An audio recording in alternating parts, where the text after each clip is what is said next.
Hello guys, welcome to Talkies Today channel.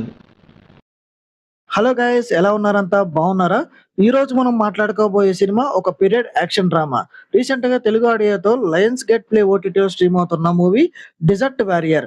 Almost 2 గంటల run time ఉన్న ఈ cinema ఎలా ఉంది, విజువల్స్ పరంగా ఎలా మెప్పించింది, అసలు ఈ సినిమా కథ ఏంటి, పాజిటివ్స్ ఏంటి, నెగిటివ్స్ ఏంటి అనేది ఈ వీడియోలో డీటెయిల్ గా డిస్కస్ చేద్దాం.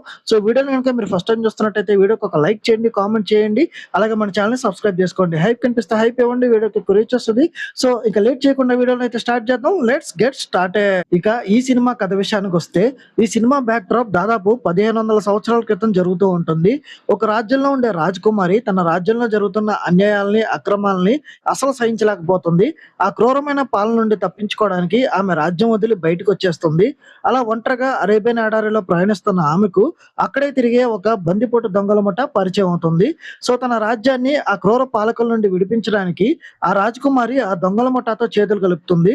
అసలు ఆ రాజకుమారికి ఆ దొంగల ముఠాకి మధ్య ఎలాంటి బాండ్ ఏర్పడింది, వాళ్ళంతా కలిసి ఆ క్రూరమైన రాజ్యం మీద ఎలా యుద్ధం ప్రకటించారు, చివరికి ఆ వారిలో ఎవరు గెలిచారు అనేది ఈ డిజర్ట్ వారియర్ సినిమా యొక్క మెయిన్ స్టోరీ.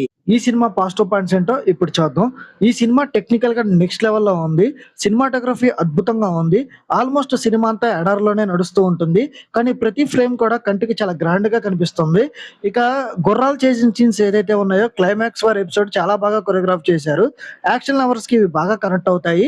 ఇక పీరియడ్ మూవీకి తగ్గట్టుగా వాడిన కలర్ గ్రేడింగ్ కానీ, లొకేషన్స్ కానీ, అలాగే మూవీ సెట్స్ కానీ చాలా రియలిస్టిక్ గా ఉండి మనల్ని 1500 ఏళ్ళ నాటి ప్రపంచంలోకి అయితే తీసుకెళ్లిపోతాయి. ఇక తెలుగు డబ్బింగ్ కూడా చాలా బాగుంది ఈ సినిమా.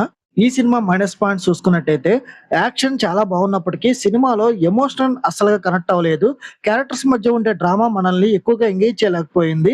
ఇక రాజ్యంలో జరిగే పాలిటిక్స్ కానీ, క్యారెక్టర్స్ మధ్య వచ్చే డైనమిక్స్ కానీ చాలా పైపైన చూపించి వదిలేశారు. ఇంకొంచెం డెప్త్ గా చూపించుంటే బాగుండేదన్న ఫీలింగ్ అయితే వచ్చింది.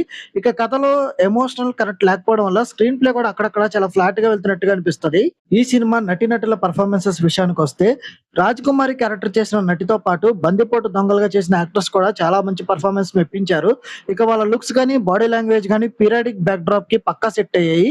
ఇక ఈ సినిమా టెక్నికల్ డిపార్ట్మెంట్ చూసుకున్నట్టయితే, ప్రొడక్షన్ వాల్యూస్ చాలా రిచ్ గా ఉన్నాయి. మ్యూజిక్ అలాగే బ్యాక్గ్రౌండ్ స్కోర్ పర్వాలేదు అనిపిస్తాయి. విజువల్స్ అలాగే సినిమాటోగ్రఫీ మాత్రమే ఈ సినిమాకి పెద్ద బిగ్గెస్ట్ అసెట్ అని చెప్పాలి.